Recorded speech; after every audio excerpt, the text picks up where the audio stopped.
non image yi. non non oh oui. waaw après nga jàll dem Casamance. oui non daanaka Casamance mais biñ nee day dem Casamance. bizarrement li mu njëkk a xalaat mooy bale bi. non non je sais pas pourquoi. xam naa laay seg dina la jox bale bi léegi. non non non image sama image mooy dama ne xaaral de delloo ji bale ji. delloo bale bi. waaw na koy delloo ji waaw ndax bu la nit bu la joxee dara nga jëriñoo si. jëriñoo si wul nga delloo borom. donc kat jërëjëf wante daal di daal man soxlaatu ba ko xëy na wala li pour tel jour mais c'est vrai je pense ça mais le problème qui se pose mooy nit ñi loolu xam si Diomaye mooy Diomaye président. ah Diomaye président donc Diomaye en fait n'a pas d'image en soi. xam nga kan mooy Diomaye. Diomaye mooy en revenant encore à perception. mooy perception bu ñu soog ko jaay. c'est ça Diomaye. Diomaye n'a pas d'âme pour le nii. Diomaye n'a pas d'identité. Diomaye perception bu ñu soog ko jaay moom la ñu jàpp ñun. Lammi ki la tuddee ay doom. ami de longue date léegi c'est tous les témoignages yi soog ko def ak li muy raconté genre storytelling yooyu muy raconté loolu ñun à travers loolu li ñuy xoolee Diomaye la preuve aujourd'hui pourquoi ces temps-ci brusquement rek ñu ñemma ko parce que c'est la première fois qu'il s'affirme en tant qu'être humain c'est-à-dire jël la position contre Sonko ça c'est une réaction humaine c'est-à-dire que et puis cette réaction là dina wane benn trait de caractère si moom donc sinon man des fois honnêtement j'avais l'impression que parfois Diomaye benn création intelligence artificielle la non c'est pas pour saboter c'est-à-dire il était comme tu dis il n'est pas lui on sait plus qui il était c'est comme si un robot qui marche qui va qui sourit qui un peu il était un peu mécanique. waaw mais ba léegi loolu da ko il est ba léegi comme on a la boo gisee j'ai l'impression que c'est une création de l'intelligence artificielle. c'est-à-dire mënoo toppandoo nit ba nekk nit. c'est-à-dire moo tax ma ne foofu je me rejoins un peu en disant que c'est-à-dire une image xam nga lan lañ li kii waxoon lu mu tudd encore le socialiste là en France le dernier socialiste au pouvoir. Chirac. non le dernier socialiste au pouvoir. François Hollande. François Hollande. Là la basé sa campagne. Moi je vais être un président normal. Je sais pas si vous vous souvenez. mais François Hollande bi ñu doog a falu sax moom dafa amoon de réelles difficultés. non même dox si tapis mënu ko. non son combat. waaw c'est de devenir un président normal. c'est-à-dire un président extraterrestre on n'en a pas besoin. c'est-à-dire un président da war a refléter l'image de ton peuple. même on a vu même ailleurs xoolal Sarkozy il a essayé. il va avec les foules. et même bu dee ay saaga la fa jëlee. non c'est pas mauvais en soi. c'est vrai que c'est choquant mais ça montre que les gens ont affaire à un être humain. qui a des états d'âme. qui peut se fâcher. qui peut être au de lui. Macron on l'a vu devant des foules sans le vouloir sortir de gros mots. Il y a quelqu'un qui a fait une étude sur ça, c'est un bon journal encore, 2 jours avant. Il a dit la plupart des gens, contrairement à ce qu'ils s'attendaient, à ce quoi ils s'attendaient, les gens ne sont pas indignés que Macron gagne gros mots. Ils ne sont pas indignés. Ouais. Non, mais ils s'attendaient à ce que demain toute la presse le bombarde. Ils se rendaient compte en fait que les gens le regardaient comme un être humain qu'il est. Au-delà du président, c'est l'être humain. L'être humain, il craque. kon président l'être humain, il perd les pédales. C'est l'être humain. kon revenant au président Diomaye dañoo war a dellu si Diomaye mooy Sonko Sonko mooy Diomaye li ñu jaayoon Diomaye boobu. bon mais actuellement Diomaye boobu am na benn faille bu rëy. Diomaye mooy Sonko Sonko mooy Diomaye. fii ne nii ni jàpp ne Sonko mooy Sonko Diomaye mooy Sonko ba gis leneen. pour le moment tant que yore nii loolu ñuy jàngat léeg-léeg ñaan bi nag mooy ñaan yàlla Diomaye nekk Sonko comme ni Sonko a toujours prouvé que ne mooy Diomaye mais Diomaye a du mal à prouver que ne mooy Sonko à part bu muy soog a ñëw les déclarations d'intention mais benn geste bu ndaw a ndaw yàq na le travail qu'il a fait des mois et des mois et des mois et des mois parce que aussi Maintenant, pour en revenir un peu, pour en revenir un peu à la tournée, même si on regarde les tournées économiques, sur une dëkk yi, au départ, ay tappale moo ko daloon. C'était des prétextes politiques où l'État, avec les moyens de l'État, ñaata ñu dem ñaata oto ñu dem. En termes économiques, regardez le poids. La ville s'est désertée. Était déserte. ah gars yi noonu la état nag buy déplacé. Mais souvent, mais soo xoolee, je prends l'exemple. Macky Sall, est-ce qu'aujourd'hui c'est amusé, quelqu'un s'est amusé pour faire le bilan de ces conseils décentralisés? Quelle promesse a été tenue? Ce qu'on c'est nul. Donc c'est plus un moyen de faire de la politique sans en avoir l'air. Avec tous les mots de l'État, c'est pas plus que ça. À quoi servent les sous-préfets? À quoi servent les préfets? À quoi sert le gouverneur? À quoi sert le CRD? Tout ça, c'est fait pour ça. Les informations, loin de nous, nos pommes. Il faut faire c'est président. Il fallait faire. Maintenant, par rapport à la Casamance. À la Casamance, quand même, c'est une zone assez particulière. Parce que, c'est une histoire, il faut bien quelque chose comme une fracture avec la Casamance. Donc, on peut admettre que vous devez tourner économique en Casamance pour plusieurs raisons. Hein. D'abord, pour un dialogue de proximité, comme Sonko l'a dit, c'est-à-dire que le président nous n'est qu'à la télé, que le président puisse être accessible. Nous sommes à la limite. Donc c'est important au niveau du dialogue pour la proximité. Et puis c'est bien de réveiller les gens. C'est important. L'autre façon de dem fekk nit benn beneen ñaar aussi mooy c'est bien pour l'équilibre territorial parce que xoolal tout le temps.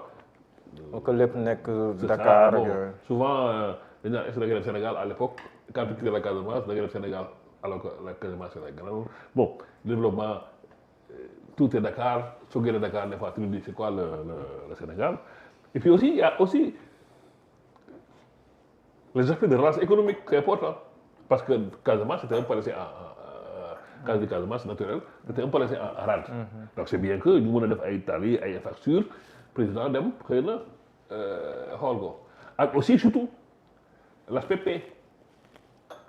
Constatation de la parce qu'il ne va pas aller en Casamance sans avoir encore des rencontres. Des rencontres hors micro. Wow. C'est ça aussi, c'est tout ça, il y a tout ça. Donc, Birum État. Birum État. Wow. Donc la Casamance, ça peut être pertinent. Parce que aussi, aussi, vu l'enjeu que la Casamance présente, c'est important. Mais, vous l'avez un peu esquissé, sans creuser. Sauf les Sonko, le président de la République va en tournée économique. A priori, pourquoi Sonko en parlerait? A priori. Est-ce qu'on a jamais entendu un premier ministre dans le président va partir sur le terrain ou la base? Vous savez Non, non. Donc c'est ça la question. Pourquoi Sonko a eu à en parler? Dafa am ñaax ak yóbbante. ñaax bi mooy yaa ngi dem Casamance. mubbu kilifa réew mi moo la fa yóbbu. li seulement wax. boo demee maa ngi ñaan nit ñi teeru kilifa réew mi. waaw loolu kooku dugg ndaw. loolu xam nga wax chaque fois wax bu yegg daf moo ko moom. wax xam nga Sonko moo neex ci waxam. day wax tuuti pare junj lu bari da koy junj mais non di bi waxu ko mais soo xoolee ni mu waxee discours am ak ni mu insister seen mots yi ak ni muy insister sur la statue du président de la République qui va en Casamance loolu mooy ngóor si yaa ngi dem Casamance boo demee ce n'est pas pour faire du mercato.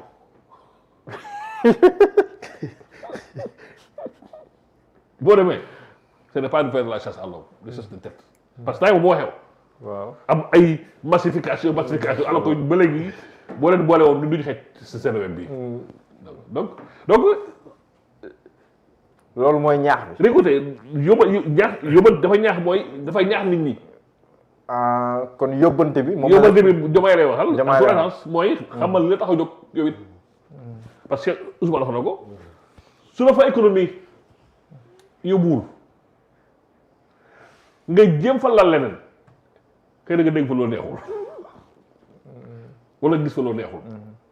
et puis c'est pas pour rien. bul wàcc ci terrain. bul wàcc soo fa loo fa góobe ni nga fa yóbboo daal la nga fay jëlee. soo xoolee temps yi passé yëpp am nga Diomaye fu mu dem wala fu ñu yaakaar ne mu ba sax commencé yuuxu. et loolu comme tu dis sànq vu le contexte ce serait pas surprenant les gens peuvent s'attendre à ça mais Sonko man sama gàtt xam loolu taxul muy wax li ngi tax muy wax mooy il tire leçon du contexte il tire leçon de ce am nañ benn tiraillement politique depuis temps il faut tollu Diomaye président mi ngi recevoir mi ngi recevoir et tout ça il le fait donc il est partie prenante mais loolu maanaam loolu bàyyi ko Dakar soo ko loolu koy junj bàyyi ko Dakar soo ko bàyyiwul Dakar boo demee Casamance comme ni wax ni comme on a fait en ban dëkk lañu mujj dem en Afrique centrale demoon na fi Angola. xam nga loolu c'est pas démarche Pastef. échec mooy li wax ni non mooy li wax sànq rek est-ce que les conseillers des fois font jouent leur rôle. politiquement moom ça doit. parce que soo xoolee l'objectif ce n'était pas de montrer que parce que boo leen xoolee trajectoire Ousmane Sonko politique képp ku mu mës a amal tuuti jafe ci politique si juriste topp jëm ngaa wane na que affaire bi affecté wu ma boo xoolee même si opposition. yaa ngi fi waaw yaa ngi fi ba tey loolu réflexe naturel la si ñi doon kii est-ce que nekkul loolu tamit moo gouverner lii xaw a. non xam nga je te dis li xew le contexte. oui Diomaye s'est rendu compte trop tard qu'il a fait des erreurs. Il s'est rendu très tard qu'il a fait des erreurs. Erreur mooy lan. mooy c'est-à-dire on l'a poussé à la faute. Bien sûr. On l'a poussé à se dévoiler. Parce que la lettre là ak Mimi Touré du lu bees ah. waaw. du lu bees. Sonko était au courant. oui. Et Sonko a joué sur ça. C'est-à-dire que nit ki il l'a piqué au vif. xam nga ñu def piqué au vif pour waaye gis boppam. parce que réaction bu Diomaye bi loolu réaction gis boppam la. waaw. automatiquement il a assumé la lettre. ne si pat. L'autre erreur qu'il a commis mooy affaire si rapport bi quand il dit que c'est Macky Sall qui a commandité. mais c'est pas au président de dire qui a commandité ou qui n'a pas commandité. Et loolu même ça pose problème lui-même dans son mandat avec la justice. demee loolu mën na ko topp. on va dire que pendant que Macky mettait le coude lui il va mettre à peut-être les genoux est plus lourd parce que les dossiers sont plus costauds. Donc tout ça interroge sur dañuy def benn phase boo xam ne c'est assez intéressant au Sénégal c'est-à-dire que l'issue de cette phase là lu bari Sénégal sur loolu lay dépendre pour ne même pas dire l'avenir d'une génération. C'est-à-dire nous on souvent dañuy sous-estimer les enjeux qui sont dans ce rapport Diomaye ak Sonko comme disait l'autre là on n'a pas acheté un on a acheté deux. On a acheté deux pour le prix d'un. Puis les deux aujourd'hui on a deux mais pas ensemble on a deux yoo xam ne on a un ici alors que les gens faisaient la fusion. Donc actuellement c'est plus la fusion Diomaye et Sonko ne sont plus fusionnels. mais jàppoon ne mën na am possibilité de retrouvailles en matière politique. non xam nga bés bu jeexul lépp mën na am. d'accord mais aussi loo gis day am ay tendance c'est-à-dire que possibilité xam fan lañ koy approuver nit ki def ay gestes man bi ma créé Diomaye président koo xam ne dafa daan saaga Sonko dégage ils sont allés voir il a fallu que coow bi jóg pour que ñu dëpp ñu dëpp ko comme l'a dit léegi Bira mais il y a quelqu'un qui passe son temps à insulter Sonko personne ne réagit encore moins à la justice. Et donc aussi ça interpelle li ñu jàppee Pape Sané mais c'est 10 fois moins grave que li waa ji wax. et waa ji il continue à le dire. Bien sûr. En chinois, en latin, en mandarin, en sérère, en diola. Non, c'est vrai. C'est comme si, c'est comme si quelqu'un qu'on a sponsorisé pour faire un sale boulot. Avec toutes les garanties que dara du se fekk. Donc, pour en revenir à ça, c'est-à-dire, l'encadrement, ça peut être un pas important. Mais comme dit aussi, c'est un moyen, c'est une perche. C'est-à-dire, à Diomaye, je sais que déjà, c'est pas sa zone de prédilection. C'est une zone où les gens ont le tempérament assez chaud, où les gens sont beaucoup moins modérés qu'à Dakar. mais ma nekk dans la peau d'un membre de Diomaye président. waaw man dama bëgg woon président ne que man maay sa bouclier. waaw kon est-ce que man mënu ma am réflexe bii tax ma ut lu ma mobiliser pour montrer au président que sans le passif moi je suis là. mooy ce qu'il faut éviter. waaw mais normalement ci logique boobu man mii bokk Diomaye président man est-ce que du ma xalaatee foofu. non boo xalaatee foofu. man mii bokk Diomaye président quoi ko président. non Diomaye pour ma xool. Diomaye président. oui. l'histoire de bouclier là. oui. c'est le cas de leur souci. waaw mais je veux dire mais ñoom loolu. non maa ngi ñëw. c'est le cas de leur souci. gis nga. c'est quoi l'aîné de leur souci. leneen de leur souci comme tu l'as dit rek. c'est que en fait il faut que mooy le doyen di wax président Diomaye xam ni waa Diomaye président ñëwuñ fi pour moom. seen bopp moo leen tax ils sont mission commandée. image am réussite am ñoru leen. ñii ñuy gis ñëpp ñuy dem dérailler ñëwul pour gëm ndax parce que dañu gëm le président Diomaye wala parce que dañ gëm idéologie am wala parce que dañ ko gëm en tant que leader dañoo ñëw parce que c'est le président mën na leen fal. mën na décret. et puis mieux ñu encore. bokkaat. mieux surtout ba séparation amee. séparation amee moom jàpp nañ ni poste yi ñu war a jël. voilà bëri na. non dañ dem benn. est-ce que amul ñu commencé naan diw buñ ko dàqee Bien sûr. ça commence nañ teg benn scénario. Scénario catastrophique. Supposons par je ne sais quel acte. Alchimie. Par alchimie Sonko Génn. samay hors du jeu. waaw. kon Diomaye président mooy dugg. déedéet. les gens vont liquider. Il devient une marionnette. mais je veux dire bu Sonko génn ak i ñoñam. Diomaye devient une marionnette. non waaw, bu mais- Sonko génnee. Diomaye président day dugg. non jàpp naa dugg.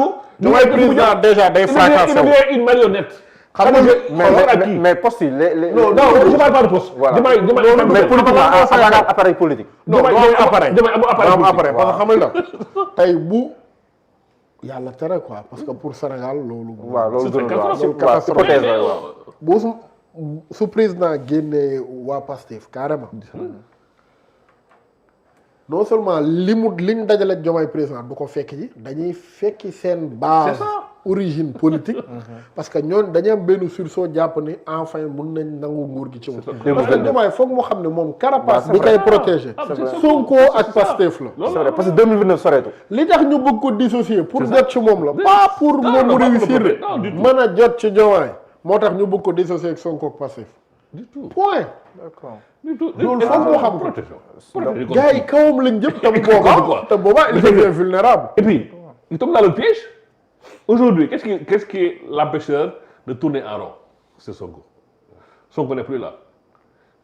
Par extraordinaire. Diomaye va s'appuyer sur qui? personne Et ça va être un putsch au sens politique, sur un tapis rouge. Et comme on va faire comme les systèmes soviétiques à l'époque, on va dire, hey, il y a un affaire, il y a un affaire.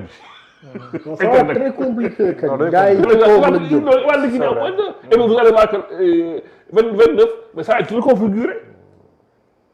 Aujourd'hui, nit ñi lan la 29, c'est léegi nag xam nga lan mooy grande perte bi xoolal hypothèse yooyu yëpp mën a nekk suñ kanam alors que Diallo yaa ngi am benn président boo xam ni sa gouvernement ci sa liggéey premier ministre yéen a ngi réussir bëgg montrer ni am na beneen alternative bu dul ay FMI et autres pour développer sa réew yow nga commencé woon joxe montrer voie bu bees ñeneen war ci roy on nous parle de ba pare non mais c'est dommage. Ça c'est grand défi. maam grande perte la sincèrement. Et puis le contexte, comme j'ai dit, historique, géopolitique est favorable. Mais les gens guettent. Mais comme je dis encore, même la publication là, de ce livre-là, les gens qui ne regardent pas le Sénégal vont commencer à regarder le Sénégal. C'est ça aussi l'intérêt. Parce que ce livre-là, tu crois que c'est fait pour le plaisir d'écrire. pourtant am nañu ko woyofal le livre bi. C'est normal parce qu'ils sont à des de figurer. Tey bu doon keneen nga xam. Bon livre là. Le livre de Les maîtres du monde. Ah d'accord. Les maîtres du monde. Donc c'est-à-dire que les gens xam nga comme yi dans chaque ndawul quoi xam nga li tax ndawul mooy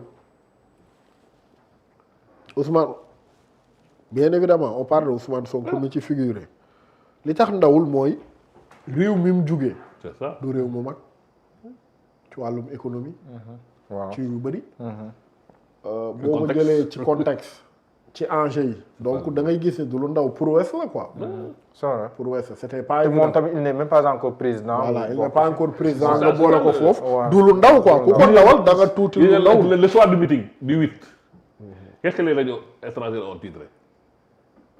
Il est même pas président. Il mobilise. ndawul quoi ndawul de Donc léegi xam nga comme j'ai dit comme defe naa si ko léegi c'est-à-dire que pendant Sonko balise le chemin pour s'enfoncer dans l'histoire. Diomaye dresse le chemin pour sortir de l'histoire. Il va installer volontairement ou involontairement, il va installer Sonko dans l'histoire Ouais. et lui il va sortir par la petite porte. mais s'il rectifie le tir aussi. C'est le non, c'est difficile. le tir mën Tous na les Sénégalais prient pour qu'il rectifie pour que Diomaye soit vraiment Sonko et que Sonko soit vraiment Diomaye. Ku nekk nag mu nekk dëgg si moom parce que c'est jeu dupe 2026 c'est bientôt. waaw 29 plutôt. À part loolu y a les législatives. Foofu nag c'est fu muy tas nature. Foofu la ñuy xool. la carte yi di leere. Et foofu la ñuy xool est-ce que maintenant comment. Est-ce que Diomaye va faire face à Pastef. Et à partir de là maintenant on peut développer tous les scénarios possibles. d'accord Bira. léegi nag ñu ñëw si wàllum justice grand défi. pour régime bi.